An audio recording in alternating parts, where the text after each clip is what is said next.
This is After Effects Apprentice, Lesson 11Comp04. When you open it up, we will have this shape layer available to us.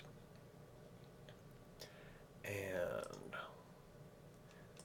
let's choose the rectangle. And the first thing we will want to do is change our fill to radial gradient and make sure it is at 100% opacity.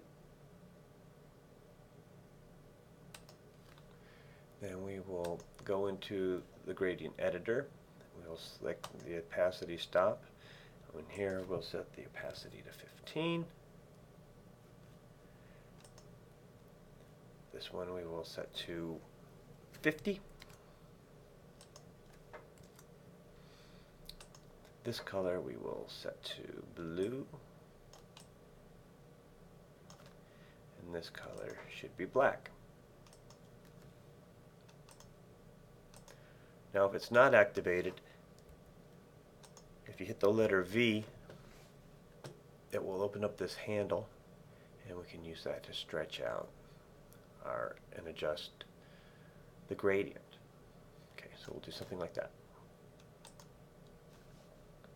Now what we're going to do is we're going to choose shape layer, and we're going to make a couple crosshairs across this comp. And to do this first, you need to have the info window open. It'll tell us the points, the X and Y points, to set the crosshairs accurately.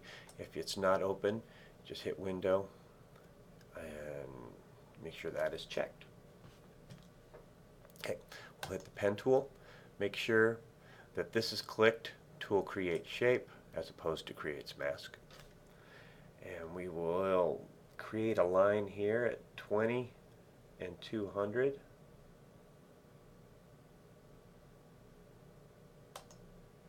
Come down here, and we will click at 200 and 380, and there's our first line. Click out of that. Now we'll make a second line here at 20 and 200.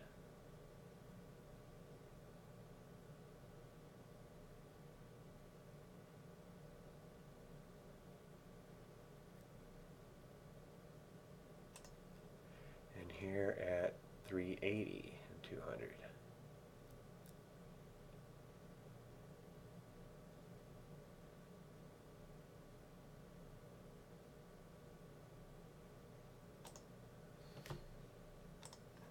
Okay, so now let's adjust these crosshair shapes. We will open up the stroke.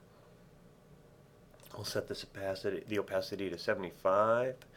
We'll set the width to 7, and the butt end cap, we will round that. And so it'll look like that.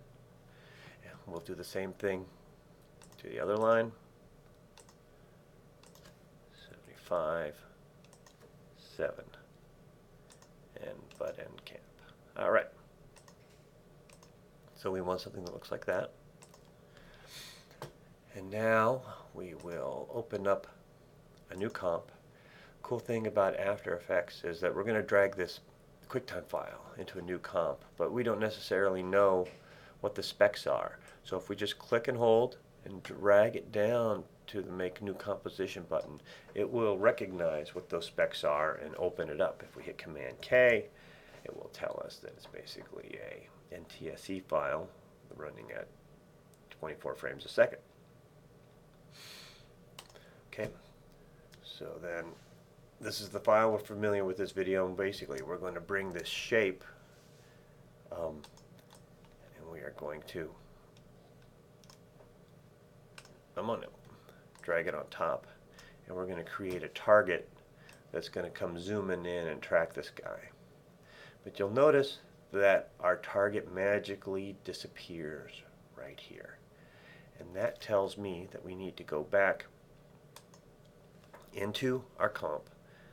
And if we'll take a look at this first comp, I'll hit Command K, and we'll see that this is 9 seconds and 8 frames long. If we go to this comp, and we hit Command K, it'll tell us that it's 10 seconds long. So it is long enough. It's just that this layer needs to be dragged all the way to the end. It also could be that this layer was too short to begin with. Maybe it was 5 seconds long. We would then need to make it 9 frames, 8 seconds or longer, and then correct that, and then drag the comp out. And now when we code it here,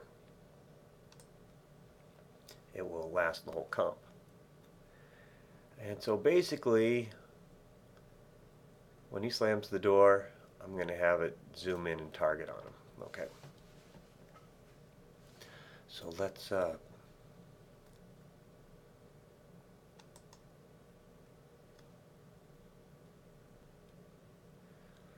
this is where we want it to land at this point. So we will set our scale, and I'll hit V to get into position, and we'll target him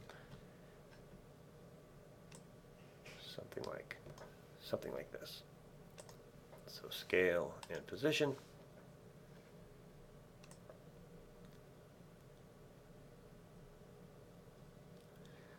So we'll have it fly in about a second before, and so this is where I'm going to trim it. So this is where it enters, and now we will go let it fill the screen. Let's hit reset so it'll center. Then it will fill the screen, and maybe we'll raise it up so it comes zooming in from the top. Let's see what that looks like. Alright, so I just want to look at that much right now.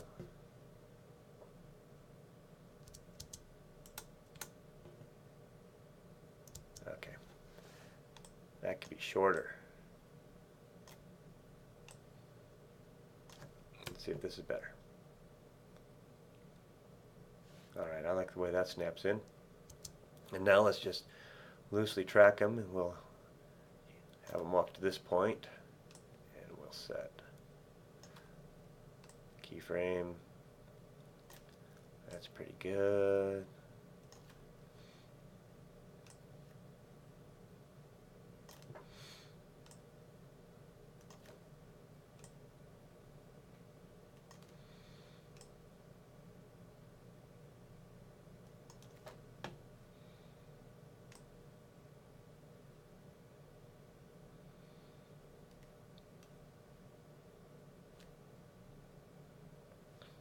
And then we shoot its helper right there. Okay, so then I just want to shrink as it follows him. So let's see what this looks like. Zapped. All right, let me render this whole thing.